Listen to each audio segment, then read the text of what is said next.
people on there without passports, but they think that they were just trying to smuggle into the country. Like defect or something, yeah. Yeah. You would think this bizarre, though. How do you lose an airplane? I mean, with all the radar and this goes off the screen and... Sully Sullivan, he's the one that... Yeah. He said, they interviewed him last night, he said, people don't think about it, but if a pilot is struggling to keep a plane up, they're not going to communicate with the tower. Well, probably not, yeah. They're going to be focusing on what can I do to save this plane. So the last thing you think about doing is communicating with people. Hey Drew, this is Scott. How are you doing today? Oh. He said we're going to chill. Okay.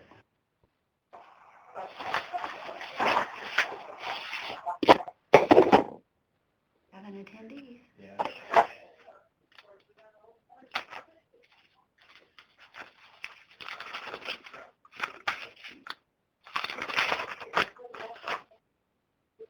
Mostly administrators?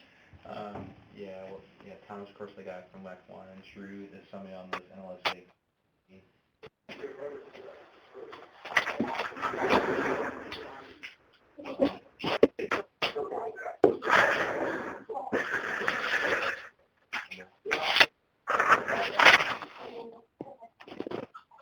No, everybody will get muted.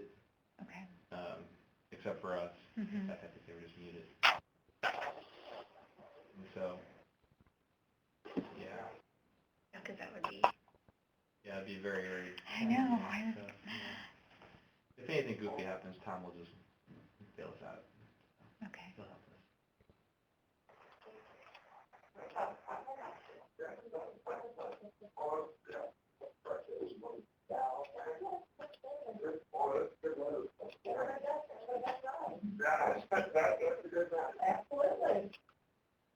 That was Trip. I like that name. Yeah. Trip. Yeah, that's the history behind that. I think if I had a son, I'd call him Trip. Yeah. That's so funny today. He just towers over those kids, and all those kids were huddled around. It was so nice to see that. He didn't think, at first he was really kind of not excited about it, being a book buddy, but it's grown on him. Really likes He's it. a book buddy? Uh-huh. Or a buddy. No kidding. Yeah. Who's his lunch? Yeah. He struggled a little bit just because they don't have any of the same... Yeah. Yeah. Not in Likes sports and the same way. yeah. He did, yeah. So he said, I'm going to ask Pilot for one that's in sports next year. I said, I don't think she, Yeah. Yeah, we don't segregate. Exactly. Yeah. So he gave him some for Christmas, and Allie wisely just goes, that's for Oh, me? I know. For me? Yeah. That was really cool. I haven't seen her. He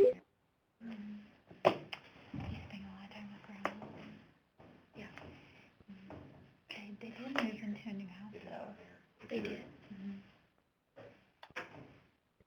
Was Paula leaving early? I noticed her. She might be, yeah, they might be trying to get down a little earlier tomorrow, so, yeah.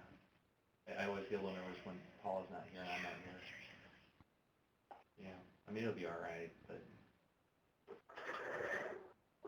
crazy things can happen. So you're going to have to be on Friday. By the I way, won't you're be in on charge. Yeah, I know. You're in charge, That's right? comforting. Julie will be here. Well, You'll be all tomorrow right. morning, Paul was supposed to train me, so. Oh, for the front desk. Yeah. Yeah. I just worry about medications, making sure because Mandy won't be here either, so. Oh, man, it's not, oh, that's, So, gosh. yeah, I'll be thinking about you guys. Did Drew say, is he going to introduce you or introduce me, or how's he going to do it? Did he say?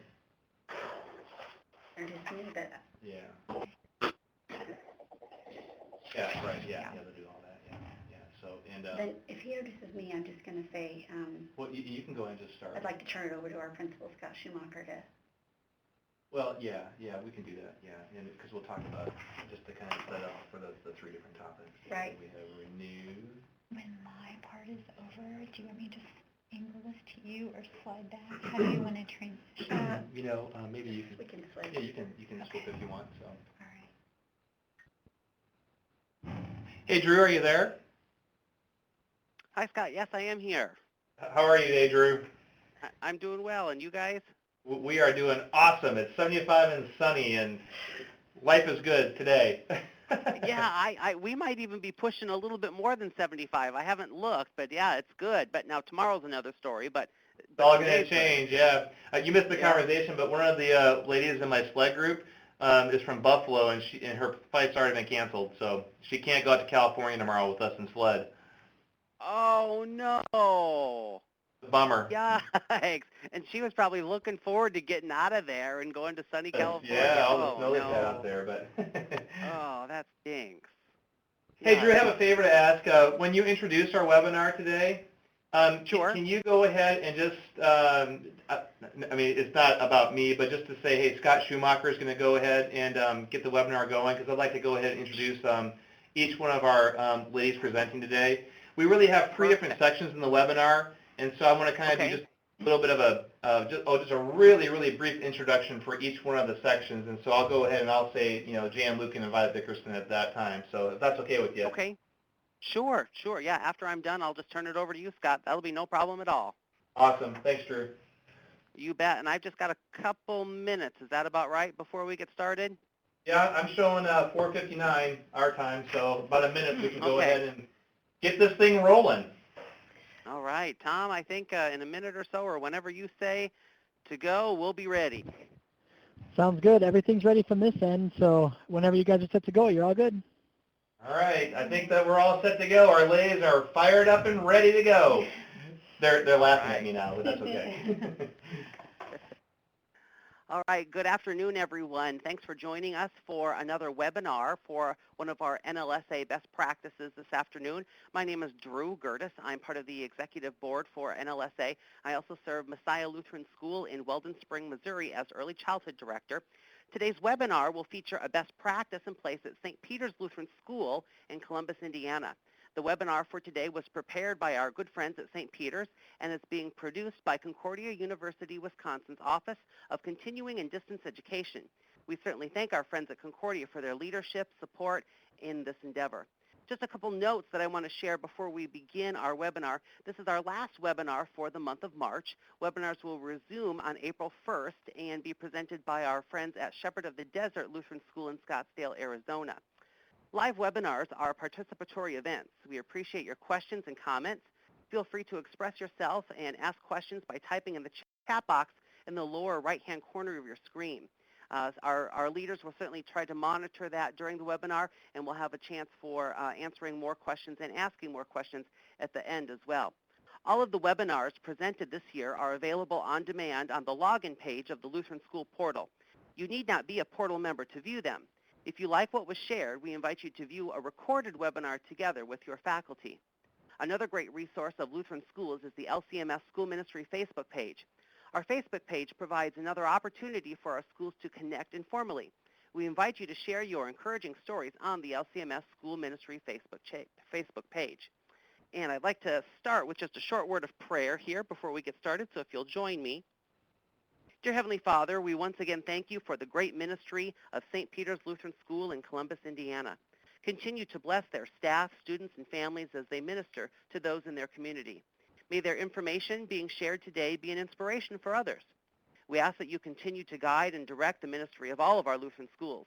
Help us continue to transform lives and shine your gospel light. In your name we pray, amen. And at this time, I'd like to turn it over to Scott Schumacher, who is the principal there at St. Peter's, and I know he's got a few other friends that he's going to introduce to you. So, Scott, I'm going to turn it over to you. Thanks, Drew. I appreciate that. I've been here at St. Peter's for 9 years now, and one of the aspects of our school that I am most thankful for are the student services that we're able to provide to our kids here at St. Peter's. Our box of students has really grown over the years. We are no longer just white, German, middle-class Lutherans here at St. Peter's. We really have expanded. We have some kids who are very intelligent and very gifted, and some kids who really struggle academically. We have some kids who come from very wealthy families. We have some kids who are coming from, very financially challenged families, and just everything in between, from, families who are coming from solid, mom and dad kind of families to those who are coming from divorced families, and even other situations as well. And so we've had to expand our services here for our students to meet all of those needs because all of our students aren't the same. It's definitely not one size fits all here at St. Peter's anymore. And so I've been really pleased and thankful that we have a licensed counselor on staff, Violet Dickerson, and she will be presenting part of this webinar today. We also have several resource teachers here on staff, and one of our resource teachers here, Jan Lucan, will also be presenting the webinar today. And I know that the whole topic of student resources isn't anything new. Many other schools have presented on this and are doing some great things, but there are some aspects to our student service program here at St. Peter's that are very, very unique. And so there are three aspects that we're going to be talking about today. We have a program called Renew that we'll be talking about first, and then our Teacher Assistance Team program, and then something called TSIP, and that will hopefully be beneficial for all those participating in this webinar as well. So with that being said, I would like to introduce Jan Lucan as she talks about the Renew program here at St. Peter's. I'm sorry, Violet Dickerson as she talks about the Renew program here at St. Peter's. Hi, everyone. Thank you for coming today. We've been using the Renew program for several months now, and we really enjoy it. And so I'm hoping that by our experiences, you can learn more about it and perhaps use it in your classroom or your classrooms in schools.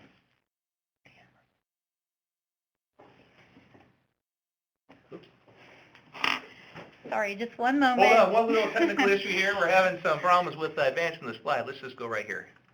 There we go. Okay, so you just have to point and click. Okay. Where am I pointing and clicking?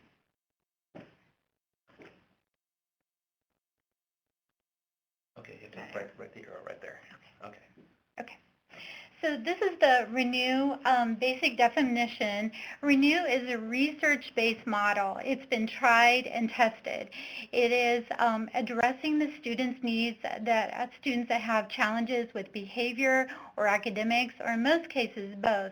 So it's nice to have an extra tool.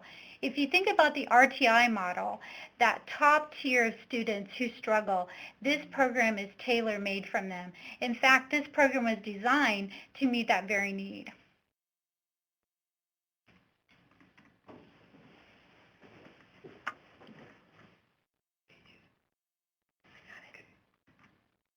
So Tom, I think we're having some issues here with advancing the slide here. There we go. Thank you. Thank you for your patience. Renew was developed in 1996 by the Institute on Disability. This is a regional program. It was developed in New Hampshire, and it's commonly used in the New England area. We are, in fact, one of the few schools in Indiana that use this process. Last fall, 3 teachers traveled to New Hampshire to take part in the 2-day training. We learned how to implement the program and how to follow up, so it was very interesting. If you don't have the resources at this time to go to New Hampshire for the on-site training, part of the program that I will be talking about very soon is something that you can apply right now, so stay tuned for that. I really like the word plan on this slide. Renew gives a plan, a research-based plan. There are lots of caring adults that really want to reach out for struggling learners. There might be church workers or volunteers or parents, but unfortunately sometimes those efforts fail because there's not a plan. So this model offers a step-by-step roadmap that we really appreciate.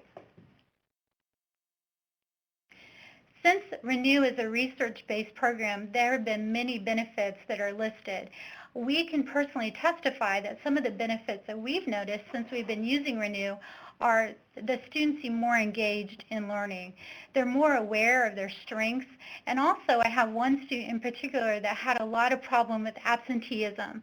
And since we've done the Renew program with her and met with her, it seems like that she's coming to school on a more regular basis, so that was a nice victory. Renew has several key factors. I recently went to a seminar on motivating the hard to learn, the hard to motivate student. I'm sure we all know someone like that. And it was really validating after that seminar to go back and compare notes with Renew. Renew had many of the similar characteristics. And so this is a program that can help motivate those struggling learners. unconditional love and care, and also a wraparound process, that need is really met by the Renew facilitator. A facilitator does not need to be a teacher. It could be a caring adult. I would recommend that he or she go through a background check, and also an adult that would be dependable. The facilitator would meet with the student once a week to go through the Renew process. The mapping process is one of the funnest part of Renew. This is a large part of helping a student visualize his or her strengths. The mapping process takes place with the facilitator and the student in a room.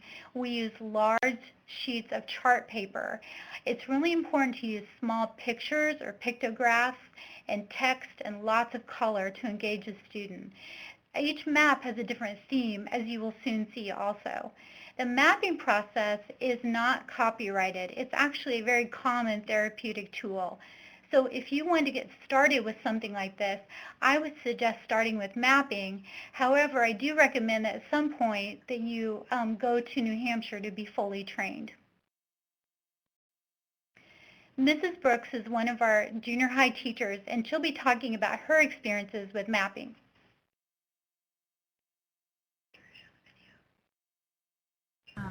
I feel most strongly and excited so far about the mapping process, specifically with students at this age level. It's just such a great way to get to know them in a way that I would not have known him just in a standard teacher-student relationship.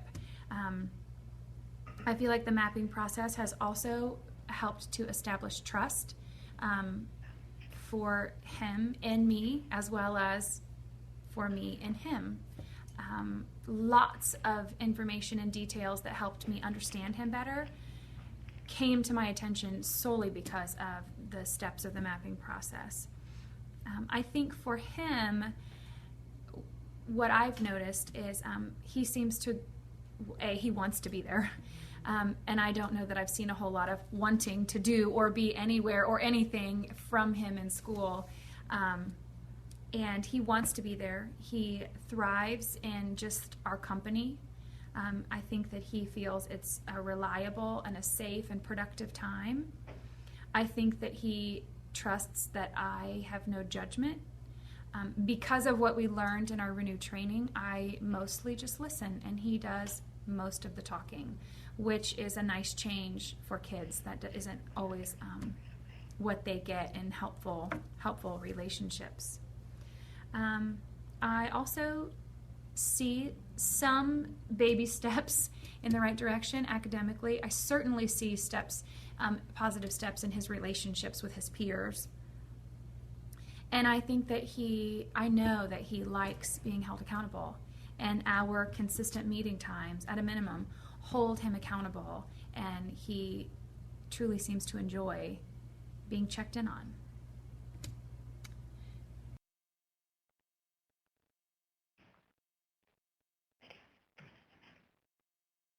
Okay, Tom, I think we can go ahead. There we go. All right. Thanks, Tom. This is an example of one of the first maps. Here, a facilitator and the student work together to establish ground rules. These are real live maps that I'll be showing you. These are coming from a 7th grade boy. So some of the gender tenses I may be using will be he. Here you'll see that it was important to this boy for this process to be positive and comfortable. This is a process map, and this gives you a really good idea of the use of pictures and text and color. It also goes through all the Renew steps. First, there's the mapping, then the setting goals, meeting with a team, and then the continuous process of goal setting and meeting with a team. I like the icon of the arrow because it reminds me of Renew taking us in a positive step. This is really the first big chunk of information that the student will be able to work on. This is the history map. So any place the child feels that he or she wants to start, whether when he was a toddler or in middle school or in school, this is where the child looks at all the experiences that he or she has. Experiences that may have been challenging. For example, on this student's map, by the way, this student was so engaged in the mapping process that he generated 2 maps. You might notice on the right-hand side, there's a small picture of a flashlight in a little box. This is a time in the student's life where his electricity was shut off. So he used a flashlight, and he had to help his mom take all the food out of the refrigerator and put it into coolers so the food wouldn't spoil. So you could see this is a pretty traumatic event in this boy's life. Then the next map transitions from the history to who I am today. What am I doing? Who are my supports? In this case, the student identifies himself as being techie. He likes to do things in order to pay attention, and school makes him very happy. It's a very safe place. I will also point out that this process is so valuable because a lot of our students that struggle have experienced some kind of trauma. So this experience helps them move through that and look into the future. Strengths and accomplishments. This is a great map because students a lot of times maybe don't think about or at least record all the strengths or accomplishments that they have completed. This particular student has had many accomplishments in sports. He really likes running as a calming force. That was a really neat idea that he came up with, and very valuable to teachers as well. The people map. This is also a very telling map because the student is in the center and the names surrounding him are names that that student can fully trust and count on. The circles on the outside are individuals that the student may know, like teachers or friends or neighbors. Maybe the student doesn't know those people very well, but he still considers them to be valuable. The scribbled circle on the right is the place where the student would put names of people that are not helpful and maybe cause conflict or anger. Interesting enough, in this case, the student put his two siblings' names in that area because those are really a source of conflict for the student.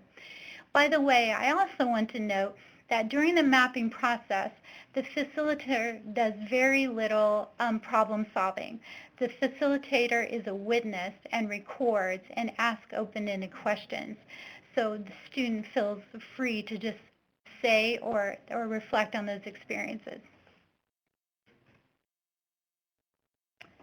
What works and what doesn't. This map is similar to the strengths map. It's another form, but now we're looking at the classroom or the home. What exactly does that student need to be successful?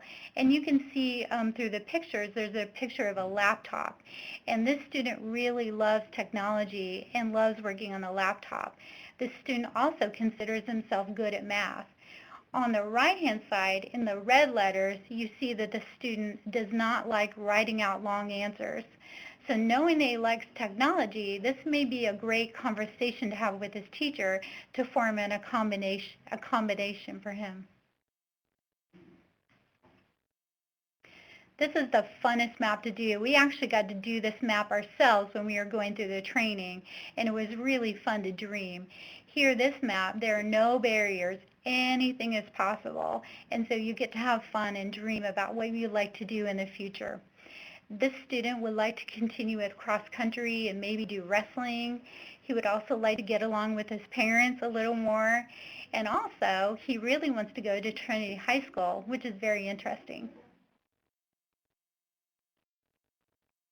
Now that we've done the dreams map, we're bringing it back a little bit to reality, and we're looking at things that may be a source of tension for the student, some things that the student has to overcome.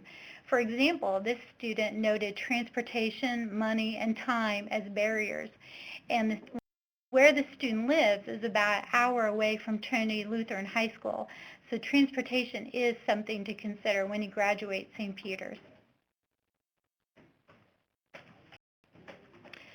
Finally, we get to the goals map. By the way, in the mapping process, each time the student comes to meet with the facilitator, which is once a week, the maps are posted all around the room. So by this point, there's a room full of colorful maps to reflect on and look at to figure out one's goals. This student would like to do cross country again and would like to sleep in a little bit more and get more sleep.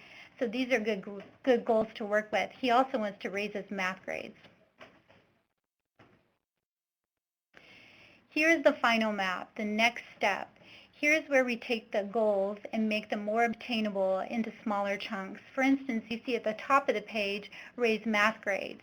And then we have categories, what people will be involved in helping meet that goal, and how will the student need to react or change his behavior to meet that goal. The first part of Renew is the mapping process, and now we are to the second part of Renew, the team meeting. This is really important because it's very student-focused. The student will help set ground rules for the meeting. We'll set up an agenda to keep the meeting flowing. The student also has a lot of say on which maps to post around the room. Depending on who's invited to the meeting, there may be some information that the student's not ready to share. The team meets and they brainstorm on how they can support the child with his or her dreams. Then we set up a follow-up meeting. Next, I'd like to move on to our Sparks program. This program is very similar to Renew. Since we are a kindergarten through 8th grade school, Renew is more geared toward the older students for transitioning to high school and then transitioning to college and beyond. But we want to support our younger learners who also struggle. So thus was born the Sparks program. There's a lot of similarities to Renew and Sparks. One of our goals is to help students recognize their strengths and be self-motivated. The core values for the younger learners will really be modeled by the facilitator. As a student and facilitator work closely together, those core values will be modeled very clearly. Instead of using the large maps for our younger learners, we thought we would use 8.5 by 11 pieces of paper. We still want these maps to be colorful and include pictures and text, and they also still follow themes similar to the Renew, but they are on a smaller scale and they're more concrete. The pages can also be kept neatly in a binder. Hope now, hope always, Psalm 131:3. This is really what we want for all of our students, but especially the students in Renew and Sparks. We want those struggling learners who may be stuck to recognize their strengths and recognize that they're children of God and there's a lot of hope for them. Yeah, and just as this little section concludes, before we move on to the next one, I actually have a few questions here that might be helpful for the group. Thank you. Yeah, absolutely. First of all, this program, the Sparks part of it, was adapted for our younger students here in our school because Renew, as Violet said, was more for the older students. But you know, there are a lot of kids who could benefit from this. How many students would you say that one particular teacher or counselor could have in the Renew program or Sparks at one time? That's a great question. I think it depends on the time of the individual. The requirement is to meet with the student once a week and then to kind of follow up, and that can last for several months. What they recommended in our training is to, if you have the time, to take on 3 students and do 3 students very well. So I have more time as a school counselor, so I have multiple students, but our Emmy Brooks, who was in the video, she teaches other core subjects, so she has 1 student. And then our resource teacher, who also teaches, she has 1 student as well. And so when do you actually meet with those students? Is it during the school day or after school, or when does that happen? That's a great question. I think the Renew program, because it is for older students, most of our junior high students have a study hall or a resource period, so that ideally would work. I also meet with students during their lunch hour, so that's nice. They can eat and we can talk and meet. Right. You know, I know that, Violet, you mentioned going out to New Hampshire for the training, and that is something that may not be possible for a lot of other schools, but if there's something from this little portion of the webinar that could be helpful, I mean, that would be our hope that you'd be able to apply that to your school in some way. if you have other questions, at the end of this webinar, you'll be able to, there will be some contact information. You can contact us, and we can talk to you more about that as well. We really have huge hopes for Renew, that this can be a transforming part of our school here, and I'm just very, very thankful that Violet has been able to get that training and implement that program here at St. Peter's. So with that being said, we're going to move to the second component of our webinar today. As we continue to talk about holistic student growth and the student services provided, we're going to move to our teacher assistance team portion, where Jan and Lucan will talk about this, and we call our teacher assistance team TAP. We like acronyms here.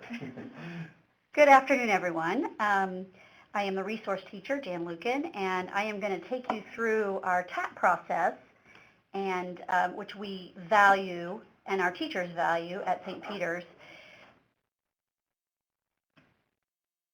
I'm going to open with, we wanted to share this slide because we believe that all of our students possess unique God-given talents, even the students who may struggle academically. Use what talents you possess.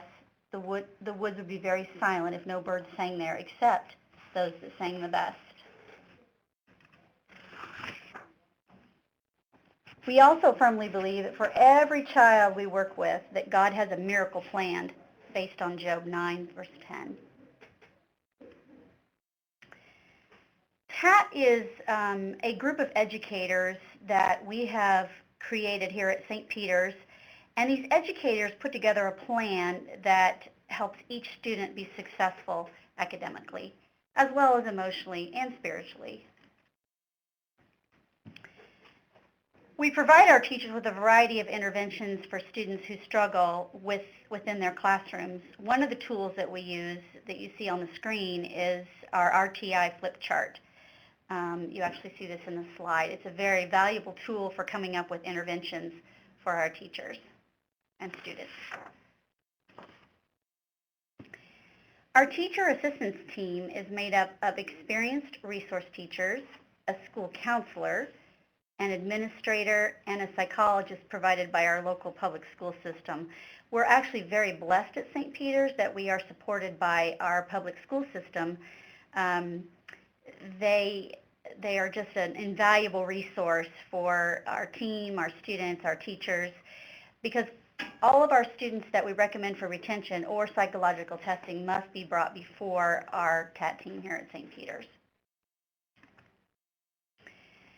Each team meeting follows a series of steps so that we can reach a desired outcome and reach each student to academically improve. Before each TAP meeting, it's important for the teachers to fill out a form that introduces our team to each student. And I really, ideally, like to get these forms a few days ahead of time. I try to put these in locations that the teachers can freely pick up and fill out. A central location in the office, and I always attach the form to the email announcing who needs to attend each meeting. The TAP process steps. As we meet once every 2 weeks, I didn't mention that, the team discusses background strengths and interests unique to each child. We determine the academic, social, emotional challenges that the student may face at school. And then most importantly, we develop ideas and strategies that will help build the student's success. And we share that with the teacher and also our public school.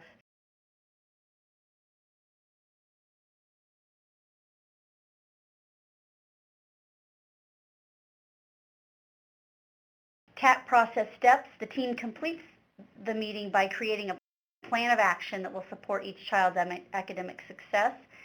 And then in the record-keeping department, a report of each meeting is typed and filed in each student's growth file so that we can go back if we need to, or if the child would need further testing, we can get ideas from the meetings that we've put together. And also the teachers have something that they can go back to if they can't remember the ideas that we came up with, or they just need to review the meeting. Possible reevaluation of each student, and typically we do reevaluate each student at least once or twice a year. Yeah, so just a few follow-up questions there for you, Jan. Oh, go right ahead. Sorry, I didn't interrupt you. If you're considering implementing a TAT team in your school, I would start by just forming a team of experienced teachers. And then agree on a meeting time. You can use an after-school time. You can even maybe get together for lunch, whatever is convenient for your team. Then just begin discussing strategies that might help a specific teacher or a student improve. In essence, you're creating a support system. We personally are constantly updating and improving our TAT system. This year so far, we've created a action plan for 32 students, and the year's not over yet. We also currently manage 25 Section 504 plans and 22 IEPs. And I might add that is up to 47, and last year we serviced 17. So as you can see, build it and they will come. We're constantly changing and growing. So that's about 20% of our students who then are in this process in some way, shape, or form. And I do think that that's significant. Again, our primary purpose here at St. Peter's and really all of our Lutheran schools is to teach about Jesus. That's why our schools were started a long time ago, and that really is still why our schools exist today. Yet we know that kids don't come to our school just to hear about Jesus. Their academic needs need to be met also. And so one of the ways that we get students to come to our school is to attract them with the academic side of things, and that's how we're able to teach them about Jesus. And if we aren't meeting their academic needs, they probably aren't going to stay in our school, even if they are learning about Jesus. So this is why our TAP program has become so essential for us here at St. Peter's. As Jan mentioned, the TAP program here has continued to grow over the years because we've had kids with more needs, number one, but number two, we've recognized them and really have been equipped to handle them. And so here's just a question for you, Jan. What happens if we have a student whose needs we really aren't able to meet? What's the process behind that? That is where our public school psychologist comes in to help us determine that. And every once in a while, we have to make the decision that possibly we don't have everything that can meet the needs of that child, and they may need to go to a different school, or we may need to bring in some sort of a service that the child needs from our community. So it's not perfect. There are once in a while there are children that we just cannot service here, and we have to provide an opportunity for them to go somewhere else. But we certainly don't like to do that. We are blessed here at St. Peter's because we're a larger school, about 400 kids, and so we have a full-time counselor here, and we have several full-time resource teachers. Jan, I'm going to put you on the spot. If you're a school that has 100 kids and the principal is maybe in the classroom a half a day teaching, what could TAT possibly look like in that school to make this work for them?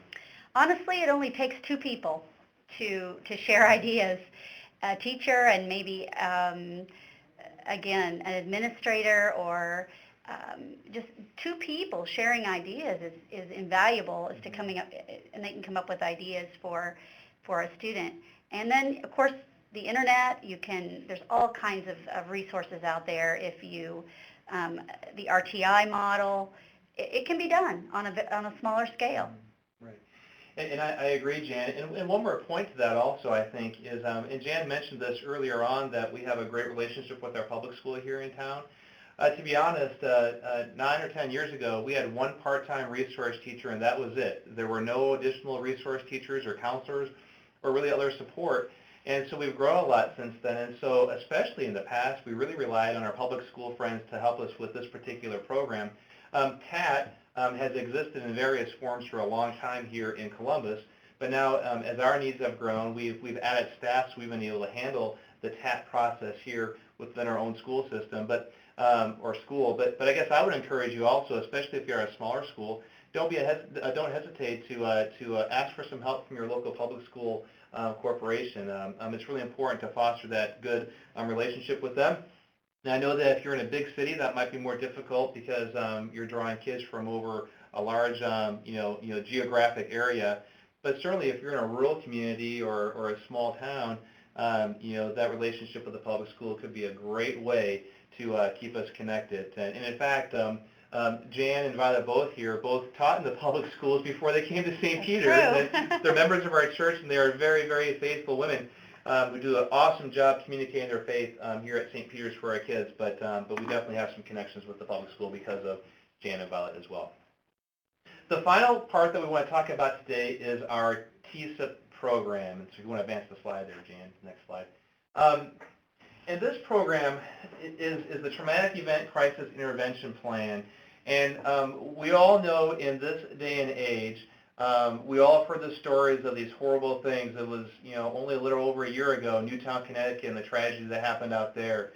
What would you do if that tragedy were happening in your community, either in your school or in one of the schools locally? Or what would happen in your school if a teacher were to suddenly die of a heart attack right in the middle of the school day? Do you have a plan? Well, at St. Peter's, because of this TSIP program, we actually have a plan to deal with tragedy when it strikes. And so Jan's going to talk more about TSIP here at St. Peter's. First of all, we believe that these two Bible verses, comfort, comfort my people, says your God, Isaiah 41, but my mouth would encourage you, comfort from my lips will bring you relief, Job 16:5, are the core foundation to why we're implementing the TSIP process here at St. Peter's. Violet and I and Jane Keel, a counselor here at St. Peter's, were blessed to be able to attend a seminar from the National Institute for Trauma and Loss in Children, and they teamed up with Star Global to create and train schools how to create an intervention plan in the event of a tragedy. The Traumatic Event Crisis Intervention Plan, or TSEP, is a field-tested school-based framework designed to meet the emotional and psychological needs of students and staff in the aftermath of a traumatic event.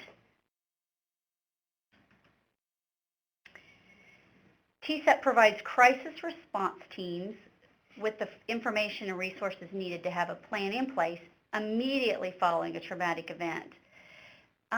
Very importantly, and start at the bottom of your slide, it says it should be noted that it is not a safety plan. That is a separate plan. This is an aftermath plan. So, in other words, it does not take place, obviously, during the event, but it's support for staff members, students, community after an event. And examples of a traumatic event on a local level might be, for example, the death of a student within your school, or a parent, or a teacher. In fact, we actually had a teacher several years ago that did pass away at school. Sometimes national tragedies can impact students. For example, the Sandy Hook shooting. There was a lot of media exposure, and even some of our students here at St. Peter's that viewed some of those did have some trauma, and we had to deal with those situations here. And our community has experienced widespread flooding. That would be something that we would need to address as a TSEP team. And just recently, in fact, in our community, we had a school bus that ran over 2 students, and it was mortifying for our community, and definitely would be something that we would use if we would implement the TSEP program for that. We believe that we should not wait for a tragic event to occur before seeing the need of having an organized response team. We have a team that consists of teachers, counselors, and our school principal. And we're blessed at St. Peter's to be connected with our church because we also have 2 full-time counselors that serve on our TSEP team as well. We believe that how a community responds to a traumatic event in the short term profoundly impacts how the event affects a student in the long term. We will now show a short video featuring a member of our care ministry team, Jane Keel. She'll be sharing with us why having a plan in the event of a tragedy is so important. Tom, can you show the video, please? Jan, as a marriage and family therapist here at St. Peter's, what do you see as the value of TSEP? You know, we can't predict what might happen in the lives of our students. However, when events happen that have the potential to emotionally overwhelm or traumatize them, we have a plan. In fact, struggles that we have as adults often have their roots in difficult or traumatic experiences that we were exposed to during our formative years. So TSIP is a process that offers to our students security and comfort in the face of an overwhelming or potentially traumatic situation. TSIP provides a way for the student to express and manage his or her natural emotional responses to that event. Students' emotions are normalized, students are encouraged and have a context to work through confusing or difficult feelings. Not only does this provide for them an incredible opportunity to learn the life skill of managing their emotions in a healthy way, but it also offers a way for their emotional reactions from the event to be released so they're not carrying emotional baggage into their adult lives and relationships. I think of TSIP as kind of like an airbag in a car that gets automatically deployed when hard impact occurs. So when something difficult happens in the lives of our students, TSIP automatically deploys, and our staff has been equipped to protect our students, to cushion the emotional blow, and to prevent ongoing lifelong emotional injury for our kids.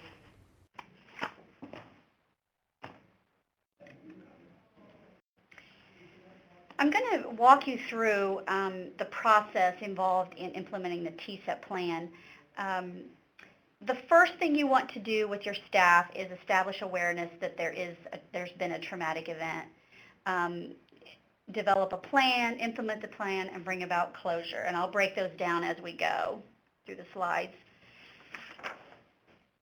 The TSIP plan is a framework that starts with a set of goals in mind. The following goals encompass the objectives of the stages of TSIP, and they're called SMARF, which is kind of catchy and easy to remember. S stands for stabilize and clarify the situation, mobilize your resources, accelerate normalization of routine, which is very important, restore adaptive functioning, and facilitate and access to help more.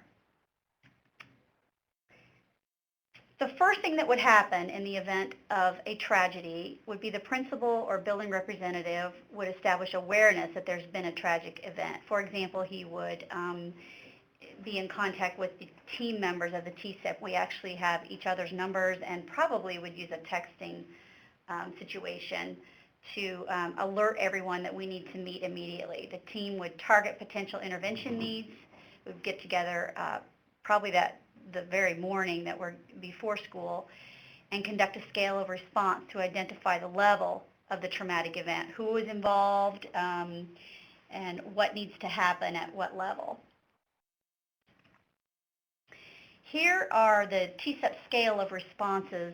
What this means is if it's a situation confined to an individual or a small group, level 2 would be a class or a grade level affected. Multiple grade levels and potentially the entire building. Multiple buildings could possibly be impacted. And of course, in a catastrophic incident with widespread and profound impact from the entire school community. Based on what level we determine the traumatic event to be, would also determine how many people are involved, how many team members need to be implemented, and just would kind of help us with exactly how to proceed. Each teacher receives a Go Pack, which have been prepared ahead of time. However, we also put inside those packets information regarding each specific event. So those Go Packs must be updated right after you meet with your team to determine exactly what the facts are about the traumatic event, because as we know, sometimes when there's a tragedy, there are lots of rumors and misinformation out there, and we want to make sure that we only present to our teachers and our staff members the factual information around the traumatic event. We also include such things as signs of trauma and stress that you might see in a student, important phone numbers and contacts, facts as we currently know surrounding the traumatic event. We also bring the teachers together when we hand out the to-go packs, and we do an event briefing of students and teachers. We also help the teachers prepare classroom presentations as needed.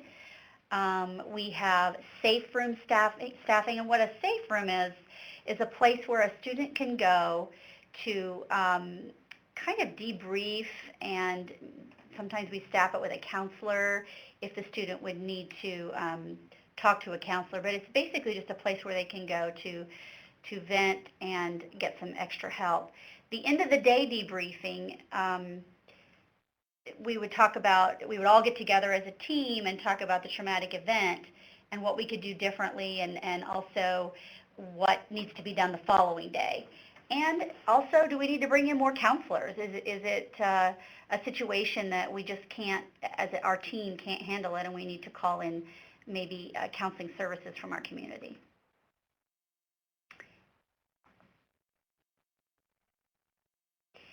One of the things that we have to do is make sure we have locker or desk security. If it involves a student, perhaps the unthinkable that a student passes away, we need to make sure that somebody on the team takes care of securing that locker or desk so that none of the items are bothered or taken. We have to develop a fact sheet surrounding the event. As I mentioned before, we only want the facts that we know at that moment to be given to the children and the teachers. Additional support for teachers and students is provided on an ongoing basis, whether it's a small group processing sometimes or individual processing with a counselor. And then at the end of the day, we bring everything to a close and we evaluate the process, and that would be done with the TSEP team only at the end of the day. The final review would involve updating information because as the day progresses, we would have more facts, and we want to make sure that everybody has them. We want them to trust us to give them the facts as they develop. We highlight and dispel any rumors. We secure the at-risk names, and what that means is we have certain students that during the day the teachers may see are definitely upset or not dealing well with the traumatic event. They may have some anxiety, and at that time the teachers will give the team those at-risk student names so we can make sure to deal with those children the next day. We outline a plan for day 2, we respond to questions, and then we present stress management tips because as we know, not only can our teachers be impacted by an event, but members of our TSEP team also occasionally struggle. So Jan, here's just a question for you. As we start the TSEP program here at St. Peter's, how did you communicate the program to our teachers? And did they buy into the program right away? You know, I think everybody almost saw it as a relief because they wanted a process, they wanted a plan, and we brought everybody together and actually did a training. So after we were trained, we brought back the process and we actually trained our staff and walked them through the process of what would a traumatic event look like. And then we had a traumatic event and we actually had to implement and use it, and there's no better teacher than experience. Right. And is there a plan to review TSEP with teachers on an ongoing basis? Absolutely. Once a year, twice a year, we, at a staff meeting, can review the steps. And even as a TSEP team, it's important to go through, to practice what would that look like, and to even pretend that there's an actual event and to walk through each step so that we are prepared in the event of a tragedy. Right. Very good. You know, as we've talked about Renew and TAT and TSEP, I think the key word with all that is being proactive. It seems like here at St. Peter's, when we've stubbed our toe, it's because we've been reactive to situations, and we really haven't been proactive. And so all three of these components here at St. Peter's have helped us to become proactive in what we're doing. I think that it's helped us to really meet those needs of our students, again, not just in the classroom, but even beyond. Are there any questions that any of you might have about Renew, TAT, or TSEP that you haven't had a chance to ask?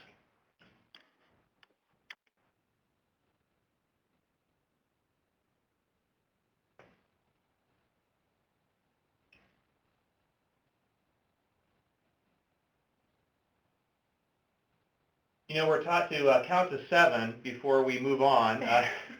So if there aren't any questions, we'll just turn it back over to Drew then to wrap things up for us today. Hey, Scott and Jan and Violet, thank you so much for all of your information that you shared with our participants. I know that quite a few more folks will also be viewing this webinar on demand in just a short period of time when it's posted on the Lutheran School portal. So those of you who are watching that on the portal, you're probably hearing me, so thanks for viewing that later on. All of our NLSA best practice webinars are archived. So again, thanks to all of our good friends at St. Peter's Lutheran School in Columbus, Indiana. This is our last webinar for the month of March.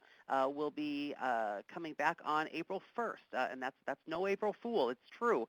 April 1st, we've got Middle School Language Arts and Technology presented by our good friends at Shepherd of the Desert Lutheran School in Scottsdale, Arizona. So thanks again for being with us today, and God's blessings to all of the good folks at St. Peter's Lutheran in Columbus, Indiana. Thanks, everyone. Thanks, Drew. Thank you.